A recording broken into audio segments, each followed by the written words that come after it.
So I've been cutting for the last 15 weeks and I decided to get a DEXA scan done. I'm going to go through the whole process and tell you my thoughts and understanding about everything she said. In January, I decided to start cutting for summer.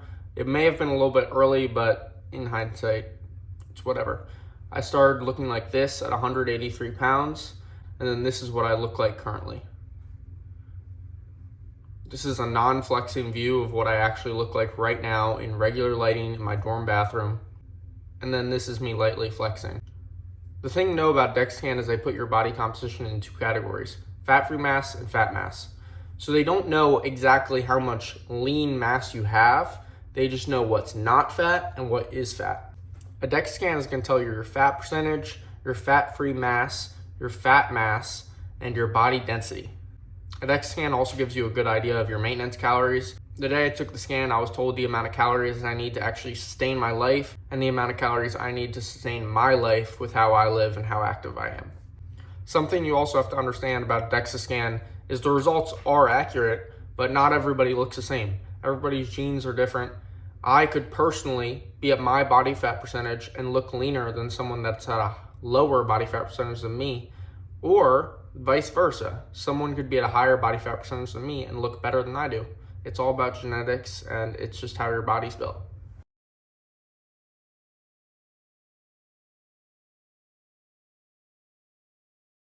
Now you can climb on in and have a seat.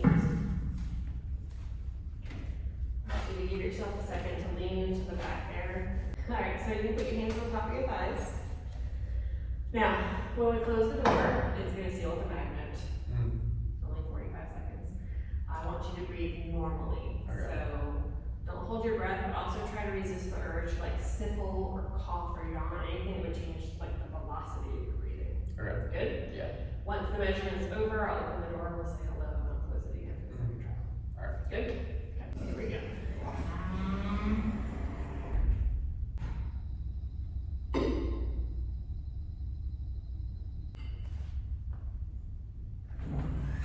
Okay, that's the first measurement. You good? Yeah. Okay, we're gonna do one more. Okay.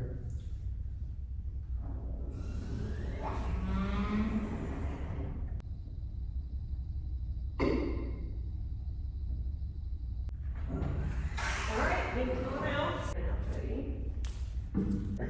This technique, so we can't truly know what your percent body fat is unless we slice you open and see how much fat there is. So everything's a prediction. Yeah. But what sets this prediction apart is that we're eliminating one of the estimates that like skin folds or even biological impedance does. So it's like those techniques as an estimate on top of an estimate, which makes the bubble of error really large. Yeah.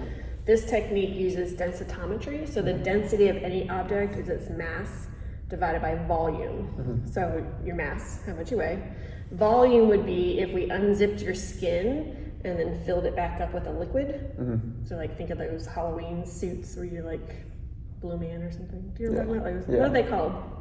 They're called something. I don't know. But you know what I'm talking about. Like, Yeah, I know what you mean. All right, so imagine we unzipped you and right, so once we know how heavy you are and then how much space you take up, then we measure your density. Okay.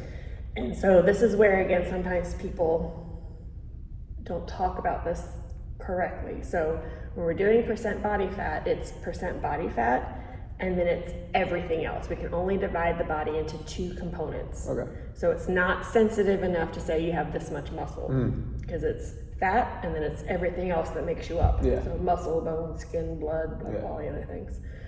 Okay, so measured your mass, that was your volume, that was how much space you took up with the air displacement technique. And so that's how dense you are, your density. So fat floats, right? So the density of fat is less than the density of everything else on your body. That's where it comes in the percent body fat mode. Okay, so it's estimating you're at about 4.9% fat, which means 95.1% is the everything else. Okay. It has to equal 100. Good. So then it just takes your total body weight and does the percentages in terms of pounds. So 8 pounds of fat, 157 pounds make up everything else. Now, so that's on the low side. It is, especially if you're not cutting for anything in particular. You need fat for your brain and for everything else. So You're on kind of like the lower edge. I finished cutting on Monday, if it makes Okay. you feel better. But what are you cutting for? That's the part I'm like. Just to be lean. But you can be lean without being. I know. Well, lean. To be honest, I didn't think I was that low. You were gonna go that low. I didn't think I was that low. So I know you said in your email you asked me a question that was like gave me a clue that you were like into nutrition and like what you're eating and stuff. Yeah. So what this math does specifically as it pertains to the fat-free mass, your 157.639 pounds, is Cosmed, the company with the software, has a pretty good estimate then of your resting metabolic rate. Okay. This device over here we use to measure resting metabolic rate directly, like you lay under a hood and we will capture you breathing. And when I've done people side by side, it's been like within 100 calories, so it's pretty close. This estimate here. So it's estimating your resting metabolic rate at 1,860 calories, which means that's how many calories we would need to sustain your life if you were in a coma and you didn't get up and move and do anything else. Okay. So the minute you get up and go to the bathroom and have just a lazy day, you need this many calories to sustain all the lean mass you have. Right? So then if you are in different activity levels, right? So you're working out a lot, right? Yeah. To get the most from your workouts, to get the most benefit, you need to make sure you're fueling yourself correctly. Yeah. Or else your body's going to sacrifice it somewhere. Yeah. So I see you big eyes. How many calories are you eating? Over the course of the cut, I was eating about 2,500, but then for the last week specifically, I was eating about 1,900. Because during finals week, when you walked in, I was. Well, that's why I stopped. This week, I'm gonna be eating. Because you need that for your brain too. There's all kinds of reasons why we need fat in food. I had looked up like Google calculators. Sure. And what I had seen based on my activity level, I assumed my maintenance was like 3,100. Not that.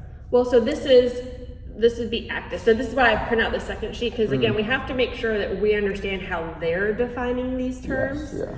So that's what this is. So active, they're defining, it's tied primarily to cardiovascular activity, which I assume was part of your cut, right? So active would be cycling, moderate activity, 75 minutes a day. So that's an hour and 15 minutes of cardio a day. So that's, I think most Americans would probably say very active. Yeah, that's probably. So it's probably somewhere in the middle would be your active, which isn't too far from your 3,100. Probably somewhere in there. Yeah. Does that make sense? Yeah, it makes sense. Okay. What else? And again, it's different for men and women. So all they did was, and you could do the math too, so your 1,860 times 1.74, that should equal the 3236. Yeah. So I'm looking at this one too. Pretty much for like the 4 months, I was lifting 6 days a week, running 7 days a week, and playing basketball on top of that. Yeah. You need to make sure you up your calories, right? It's gonna sacrifice it. It's gonna sacrifice. So your body's gonna find a way to execute the activity. But if you want the most out of your activity, you need to fuel it properly. Yeah. Right? So that's what that is.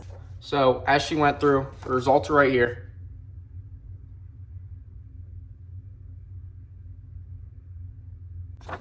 I'm 4.9% body fat, and I wasn't expecting that, to be honest. I was expecting me to be more in the 6 to 7 range, but everybody looks different. I could look up a picture of someone that's 5% body fat, and they just look way more shredded than I am. Although pictures online aren't always the truth, it just, everybody's different. You never really know. 4.9% body fat is actually in the risky category for like too low of body fat percentage. I feel great personally. It might also be because I'm 19 and I'm in the best shape of my life, but you're not supposed to be that low. Over the summer, I'm probably going to try to sit in the 7 to 8% range. But in my personal opinion, a lot of people online just try to tell you, they're like, oh, you're too lean. Oh, you're not going to feel good if you're that lean. Like, oh, 12 to 15% is the best. It might be the best to you. Everybody has different opinions. I feel personally the best I've ever felt at 5% body fat right now. So she also went over the calories I actually burn on a day-to-day basis based on my lean mass and based on my activity level. You also have to think about the fact that it contributes to height too. Based on their description, she had me between the active and very active list. Based on Google calculators, I was estimating that my maintenance calories was around 3,200. In reality, it's probably around 3,500.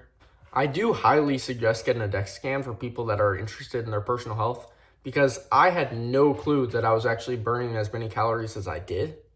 With me estimating that my maintenance calories was 3,200, but it actually being 3,500, that's me burning 2,100 extra calories a week, which is over half a pound. That's a lot of extra calories that I'm burning that I'm not even thinking about. And that actually boosts your progress, but you're also getting more lean than you think you are. So I didn't need to get to 4.9% body fat, but I did, and it wasn't even on purpose. I really shouldn't be that low of body fat percentage because it's not really healthy. So I'm going to bring it back up, but it's just an important thing to note. I suggest a test so you actually know how much you're burning, and then you can adjust your tendencies based on that. My exact results came in at 165.7 pounds. 157.6 pounds were out of non-fat mass, and then about 8.1 pounds were out of fat mass, which I think is pretty accurate based on the videos I showed earlier. Non-flexing, that is what I look like. I showed where I pulled the skin off my stomach. It really is not a lot at all. They had this as the body fat descriptives. Risky, high body fat percentage is over 30%. Excess fat is 20.1 to 30% body fat. Moderately lean is 12.1 to 20% body fat. Lean is 8.1 to 12% body fat. Ultra lean is 5 to 8%. And then risky, low body fat percentage is less than 5% body fat. They had the lean category as best for health and longevity, which was 8.1% to 12% body fat. So that is the ideal range if you want to be as healthy as possible. I think I'm going to get another DEXA scan in the fall after I bulk, so we're going to see how I compare from my cut to my bulk, and then maybe another one next spring to see where I go from the bulk and then up to the cutting up. After that, we'd see a whole year of what my body changes to. We'd see how much muscle I actually put on in a year as well. Thank you guys for watching. I'll see you in the next one.